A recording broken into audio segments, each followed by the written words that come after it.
اللهم كما أصلحت الصالحين اصلحني واجعلني منهم. آخر ما كتبه محمد صلاح على الفيسبوك. حكايتنا النهاردة عن البطل الشهيد محمد صلاح. تعالوا نشوف الحكاية ايه. هو شاب مصري اتولد في عين شمس بمحافظة القاهرة سنة 2001، صاحب 22 سنة، من أسرة مصرية بسيطة. توفى والد البطل محمد صلاح إبراهيم في حادث سير. حصل محمد صلاح على الشهادة الإعدادية ولم يكمل تعليمه.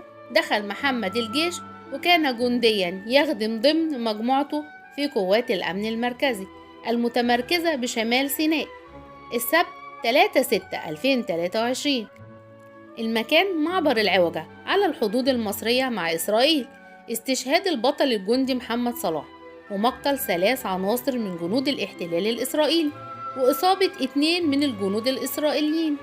وفي تصريح للعقيد أركان حرب غريب عبد الحافظ المتحدث العسكري إنه في فجر يوم السبت الماضي قام أحد عناصر الأمن المصري المكلفين بتأمين الحدود الدولية بمطاردة عناصر تهريب المخدرات، وأثناء المطاردة قام فرد الأمن باختراق حاجز التأمين وتبادل إطلاق النار، مما أدى إلى وفاة 3 من عناصر التأمين الإسرائيلي وإصابة 2. تعالوا نشوف الجانب الإسرائيلي قال إيه.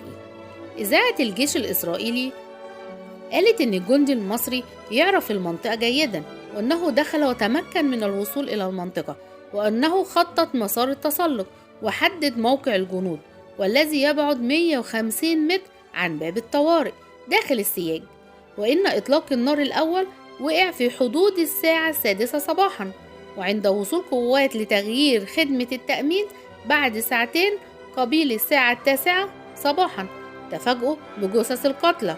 وفي هذه الأثناء كان ينصب الجندي المصري كمينا آخر على عمق 1.5 كيلو خلف الصخور الكبيرة بالقرب من منطقة الجنود، وهاجمهم واشتبك معهم فقتل جنديا إسرائيليا وإصابة 2 آخرين قبل مقتله.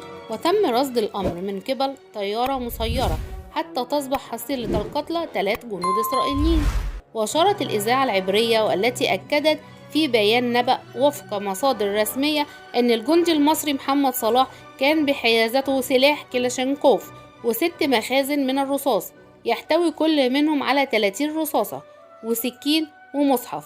ودي المصادر الإسرائيلية. لسه في حقائق هتبان خلال الأيام القادمة في ظل تعتيم إعلامي شديد وتسديدات أمنية بحضور عدد محدود جدا من أهل محمد صلاح الجندي الشهيد. دفن في مقابر عائلته بقرية العمار في محافظة القليوبية مع الامتناع التام من الأهل بإدلاء أي تصريح للوسائل الإعلامية.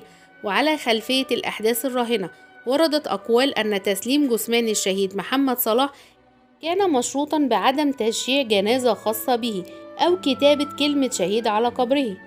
جنود مصر هم أقوى جنود الأرض، وأنهم قادرون على حماية وطنهم الغالي مصر بدمائها وأرواحها الشريفة، سائلين المولى عز وجل أن يتقبلوا في عباد الصالحين من النبيين والشهداء وحسن أولئك رفيقا الشهيد البطل الجندي المصري محمد صلاح إبراهيم.